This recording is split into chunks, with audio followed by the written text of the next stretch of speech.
Hey, podcast world. Here I share a breakdown of my day, a few important points around vision, my fundraisers, my work with the police department, working in the cybersecurity industry, teams, finding empathy, and late night calls. I hope this gives you some insight and some value.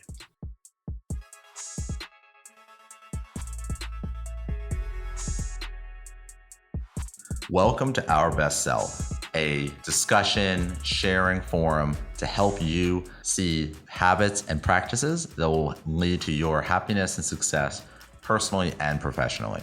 Mental strength, happiness, health, business success, and the gamut at large.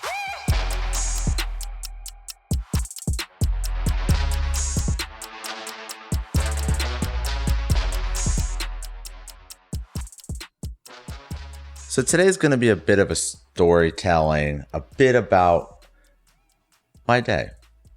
And I'm sharing it in the hopes that it gives you insight into the journey that I'm on and maybe just some context. And I think when you look at about a regular day, I have the privilege of going into downtown Atlanta, and I spend 1 to 2 hours where I work on my computer at the coffee shop. And really I'm focused on putting together research and workouts for my athletes and for the 2 large projects I have underway. The first one is traveling to Rwanda, where I am seeking to really change health by running multi-hour clinics and sessions daily, train the trainer, and just run, coaching sessions, and for people can get workouts and training in, led by myself there. And my ambitions are doing that. And what drives me every day is I am trying to achieve 2 things. I am trying to go there and help break the generational loop that I see in these small villages where people work locally in the town and whole families are supported by it. And then at some point, someone gets injured. And then the son or daughter now works there too. And that loop continues. But these individuals are incredibly creative and hardworking. And some have dreams and visions of going out and changing the world, joining the national sports teams, having a different career and life trajectory than their generations before them. And so I'm hoping that by going there, sharing education around fitness and health, and not only doing training all week, but creating cohorts that will lead to training after I leave for the locals, and therefore over the next 1 to 5 years, we'll start to see a transformation in the overall health, a reduction in knee and low back pain, and maybe 1 or 2 amazing Rwandans from this village will come to the world and make a big difference. So that's the first one. And the other is where one of the ladies in my life that I love tremendously, where we are working with the local police departments to put together special programming that will help them eliminate low back pain and improve the overall health of these important individuals that are officers serving our great city. And the intent here is to put together a program specific to them, allow them to build a community together, join the community, train with the communities, and be with the regular people, but also address and prove that they can be healthier and they can live better lives. Second to that, in parallel, running a study on what we can do through tracking of heart rate variability, heart rate, etc., to impact PTSD. And if we can impact that in this 12-month effort, well, that would have profound effects. We're focused on the results. We're focused on Can we make a change, make an impact on these individuals? And if so, then obviously we'll increase the work and the scale of the project. But it's tremendously exciting. So that's what I work out in the morning when I first start my day. The rest of my day is I get to work on the strategy and execution at one of the largest technology and industrial companies in the world, where we focus on the products, around airplanes, buildings, quantum computers, devices, air control systems, vital life and fire systems, really interesting technology. So I get to work on the strategy and with engineering and the product teams here, and I love it. I get to really get deep in with the cloud tech and really work with people that are passionate, that are building things. Today, though, was a bit more challenging, where I had to work with individuals that I felt we agreed, but it felt like we were going at different speeds on the same track. And that's hard sometimes, right? Like, you can feel like you agree and you have the same spirit, but kind of going at different speeds. And that's disappointing, right? Because you want to create an environment where we're building and growing and succeeding. And if you're going at different speeds, that can definitely lead to challenges. And so that was hard. And so, lots of discussions and, working through, on the computer and meetings and one-on-one encounters. But that was it. And actually, tonight, I also have calls between 9 and 11 p.m. at night to collaborate and work through some deadlines with folks in Australia and India, which is super interesting, but also very challenging. When I'm done with the day, I have the great privilege of then coaching. And I love coaching my athletes. I love training next to them. I love, helping them progress, where I see the journey that they're on, and I can see where they are, and I know the hard work that they've been putting in, and I know it's paying off. And sometimes they don't see that. And it's my job and my privilege to really engage and frame their minds, have them see it, support them through the journey. It's not easy to get better at things. It takes hard work to get better at anything. It can be a lonely process. You get injured, you get rejection. When we're we're doing physical workouts, right? They're uncomfortable sometimes, and it demands your attention and your consistency, because that's the number one thing. If I have an individual and they try and they put their honest effort into it and they're consistent, they will see their health improve. They will see the results that they seek. It's just a matter of time at that point. And it's an incredible feeling to work with these people. And today was incredibly special for me. Over the last year, I've been coaching a young lady who was in middle school, and now she's joining high school. And been training her. We wrote down our goals were to get onto the cross country team. And over the last really 6 months, she has been working extremely hard and very patient with my direction. You would think if you're training to run, you would do a lot of running. You would think that you would run. And that's exactly what we did not do. I knew from a coaching perspective that she could run at some level. But what was missing crossed the board on many areas. She had the mindset, she had the focus, she had the drive, but she was a competitive swimmer. So her joints were not used to, nor her muscles used to engaging in that movement. She did not have a good foot arch because she hadn't used it with load and intensity.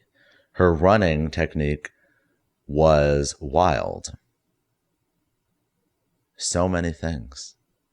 So we began with 6 months ago, approximately, on technique, on building her joint strength, on building her body awareness, on building all these little and secondary muscles that she would need that hadn't really needed to succeed in her goal. Now, to her credit, I've been training her now for over a year. And so the 6 months prior to that, we really focused on building a strong aerobic base that will give her capacity and strength to really excel at any sport. And that's exactly what she did. So, for the last year, she's been building her aerobic base. We built capacity. We built strength. We focused on technique. We built the small muscle groups, the tendons. We focused on strict movements and strength movements and eccentrics and concentrics and isometric holds. And we built and we built and we built. And she was patient. And slowly she started running and then doing intervals and more and more. And then she joined the summer program for the cross-country team. And in her time trial today, she beat every varsity runner and got second place overall. And she was proud of her work, which means I was proud of her work. And better than that, she could see how she was fitter than when she began. And as a result, she is a much more coachable athlete. She's a better athlete. She's a happy athlete. And she's a young woman who I am extremely excited to see what she will do next. And I have this privilege with all my athletes. And it just gets me fired up to connect and share and work with them on their progressions. Now, I can't coach every individual athlete one-on-one. I'm only able to coach a handful.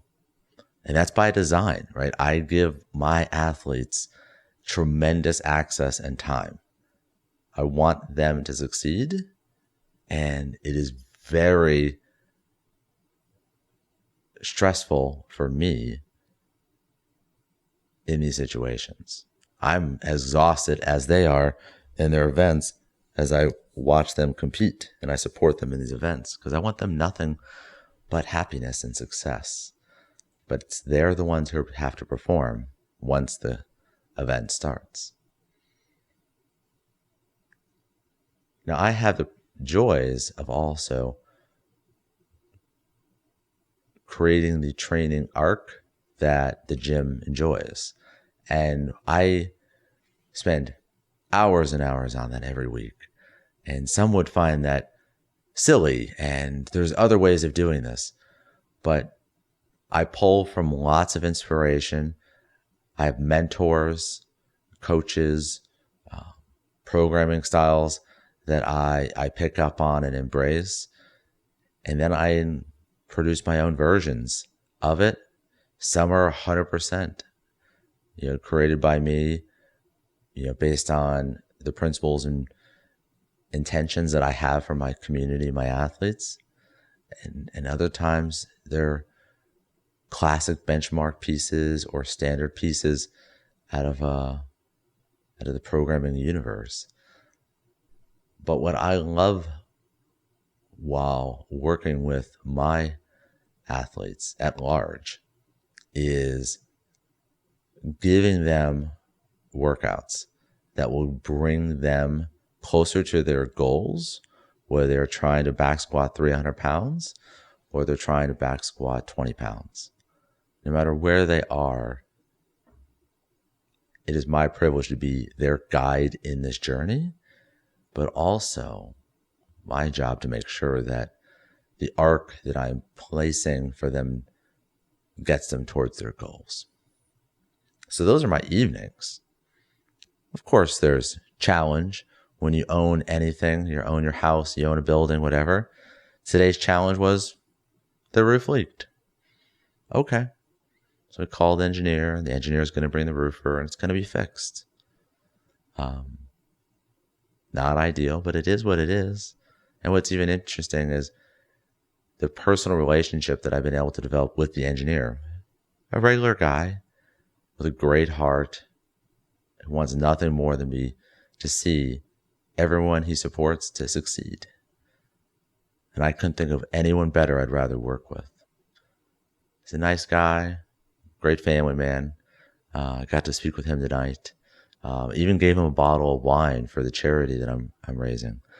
I'm not asking him for money. I just want him to enjoy a bottle of wine with his wife and family, just for no other reason that he deserves it. And so my day then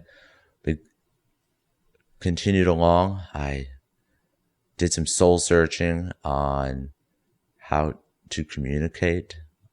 I then came home after training and coaching and calls and did more work, wrote emails, collaborated with my team, and had a nice set of messages where I really was grateful on how I reacted to the prompts that were put forward to me. And sometimes I'm not proud of those moments. But when I look back, I was very proud. And it was because I was empathetic to that individual. I was only assuming good intentions in what they shared and kindness. And every reaction and action made them feel better, empowered them, and I feel like we're all going in the right direction. So, what I picked up from today was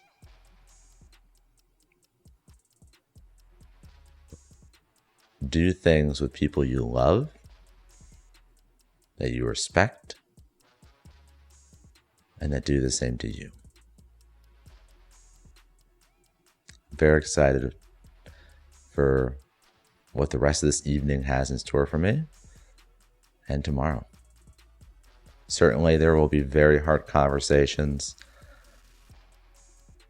There will be boredom, but there will also be greatness and happiness and joy. And I know this because it's my choice. I can choose to see either. I hope you will see all the good around you.